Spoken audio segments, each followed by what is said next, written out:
Witam was wszystkich w czwartej części The Stanley Parable. Dzisiaj zejdziemy na dół po schodach. All of his co-workers were gone. What could it mean? Stanley decided to go to the meeting room. Perhaps he had simply missed a memo. Wiem, że jest achievement za zapukanie w pokój 430 chyba 5 razy, więc przy następnej okazji to zrobię. Już teraz nie będę przedłużał. Może tu gdzieś będzie pokój 430. A, fajnie. When Stanley came to a set of two open doors, he entered the door on his left.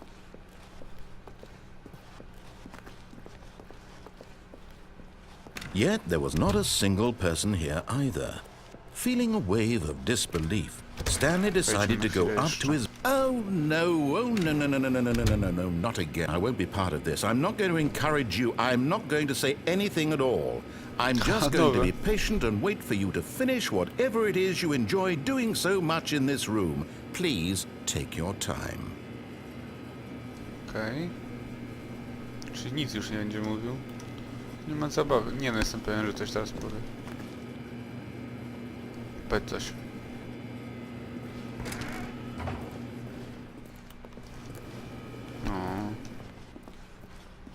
No i teraz pójdziemy w dół. Coming to a staircase, Stanley walked upstairs to his boss's office. But Stanley just couldn't do it. He considered the possibility of facing his boss. Admitting he had left his post during work hours, he might be fired for that. And in such a competitive economy, why had he taken that risk? All because he believed everyone had vanished? His boss would think he was crazy. And then something occurred to Stanley. Maybe, he thought to himself, maybe I am crazy. All of my co-workers blinking mysteriously out of existence in a single moment for no reason at all. None of it made any logical sense. And as Stanley pondered this, he began to make other strange observations. For example, why couldn't he see his feet when he looked down? Why did doors close automatically behind him wherever he went? And for that matter, these rooms were starting to look pretty familiar. Were they simply repeating? No, Stanley said to himself, this is all too strange. This can't be real. And at last, he came to the conclusion that had been on the tip of his tongue. He just hadn't found the words for it. I'm dreaming! He yelled. This is all a dream. Oh, what a relief Stanley felt to have finally found an answer, an explanation. His co-workers weren't actually gone. He wasn't going to lose his job. He wasn't crazy after all.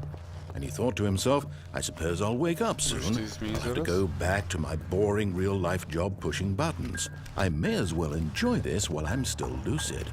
So, he imagined himself flying and began to gently float above the ground. Then he imagined himself soaring through space on a magical starfield, and it too appeared. It was so much fun, and Stanley marveled that he had still not woken up. How was he remaining so lucid? And then perhaps the strangest question of them all entered Stanley's head. One he was amazed he hadn't asked himself sooner. Why is there a voice in my head dictating everything that I'm doing and thinking? Now the voice was describing itself being considered by Stanley, who found it particularly strange. I'm dreaming about a voice describing me, thinking about how it's describing my thoughts, he thought. And while he thought it all very odd and wondered if this voice spoke to all people in their dreams, the truth was that, of course, this was not a dream. How could it be? Was Stanley simply deceiving himself, believing that if he's asleep, he doesn't have to take responsibility for himself? Stanley is as awake right now as he's ever been in his life. Now, hearing the voice speak these words was quite a shock to Stanley. After all, he knew for certain, beyond a doubt, that this was in fact a dream. Did the voice not see him float and make the magical stars just a moment ago? How else would the voice explain all that? This voice was a part of himself too. Surely, if he could just... He would prove it. He would prove that he was in control, that this was a dream. So he closed his eyes gently, and he invited himself to wake up. He felt the cool weight of the blanket on his skin, the press of the mattress on his back, the fresh air of a world outside this one. Let me wake up, he thought to himself. I'm through with this dream. I wish it to be over. Let me go back to my job. Let me continue pushing the buttons. Please, it's all I want. I want my apartment, and my wife, and my job. All I want is my life exactly the way it's always been. My life is normal. I am normal. Everything will be fine. I am okay.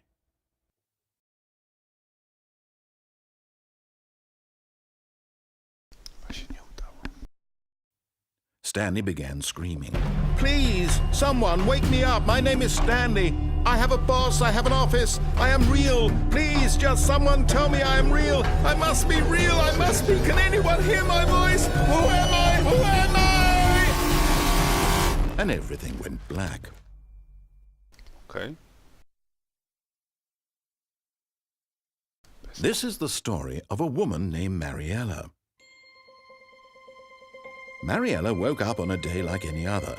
She arose, got dressed, gathered her belongings, and walked to her place of work.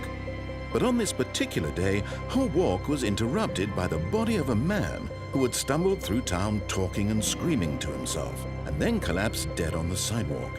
And although she would soon turn to go call for an ambulance, for just a few brief moments she considered the strange man. He was obviously crazy.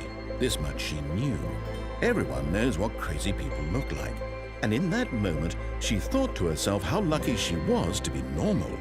I am sane. I am in control of my mind.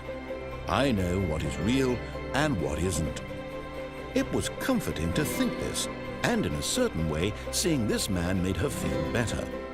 But then she remembered the meeting she had scheduled for that day. The very important people whose impressions of her would affect her career, and by extension, the rest of her life.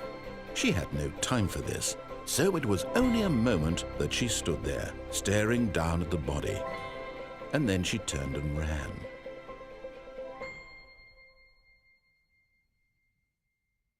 Czyli Stanley był wariatem. Co teraz od początku? Dobra, to skończę tutaj 4. część. Czekajcie na 5. Na pewno będzie niedługo wrzucona. To na razie.